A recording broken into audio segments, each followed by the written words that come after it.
नमस्कार, मी उषा ताजनपुरे. मी सर्वांची खूप आभारी आहे. आज माझ्या घराचं गोकुळ त्यांच्यामुळेच झालेलं आहे. माझ्या वयाच्या 23व्या वर्षी मला म्हणजे माझे मिस्टर टीचर होते. ते म्हणजे खूप निगेटिव्ह होते. ते म्हणे नाही आता आपल्याला काही गरज नाही, आपण दवाखान्यात म्हटलं एकदा चला आपण सरांना भेटूया. मग मी स्वतः त्यांना घेऊन गेले. मग सरांची काउन्सिलिंग इतकी छान की त्यांनी लगेच होकार दिला, हो आपण आता आई वडील होणार. सरांच्या काउन्सिलिंगने आम्ही दोघांनी निर्णय घेतला. निर्णय घेतल्यामुळे आज माझ्या घरामध्ये 3 बाळा आहे सरांच्या हातून. मला प्रथम 24 राहिले. मग एक मुलगा माझा ऑफ झाला पोटामध्ये 3ऱ्या महिन्यात. सर म्हणे घाबरू नकोस, तू इथून बाळ घेऊन जाणार. त्यांचा कॉन्फिडन्स आजही मला आठवतो. मग त्यामुळे मला प्रथम एक मुलगा झाला. त्याच्यानंतर सरांना म्हटले, सर तुम्हाला मुलगी आहे, मला मुलगी पाहिजे. म्हणे हो ग बाई, तू घेऊन जाणार एक मुलगी. म्हटलं मग सरांनी असा मला कॉन्फिडन्स देत मला आज 3 मुलं झाले. माझं दुर्दैव असं की सरांनी माझ्या घराचं गोकुळ आणि माझे मिस्टर आज माझ्या बरोबर नाही आहे. पण सरांनी गोकुळ केल्यामुळे मी आज इतकी छान जीवन जगतीये. मी रोज सरांचे धन्यवाद मानते.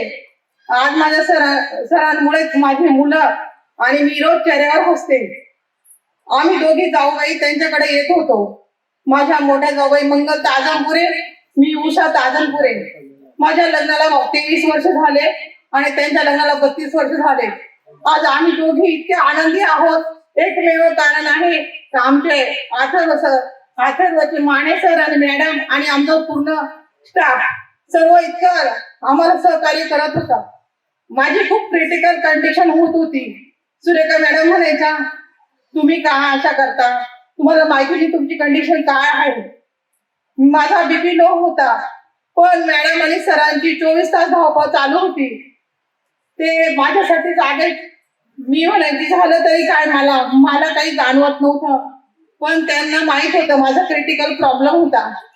माझं ब्लड थांबत नव्हतं, माझा बीपी लो होता.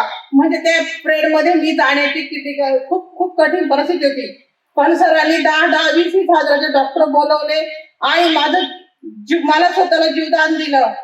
आणि माझ्या मुलांना, माझा पहिला मुलगा होता 1.5 किलोचा, दुसरा मुलगा होता 1.25 किलोचा आणि तिसरा मुलगा होता 1 किलोचा. सर म्हणे तू इथून गॅरंटेड 3ही मुलांना घेऊन जाणार म्हणजे जाणार. त्यांचा हा कॉन्फिडन्स आज मी सक्सेसफुल झाले फक्त त्यांच्या प्रयत्नांनी आणि त्यांच्या एवढ्या स्टाफच्या सहकार्याने. धन्यवाद मला बोलण्याची संधी.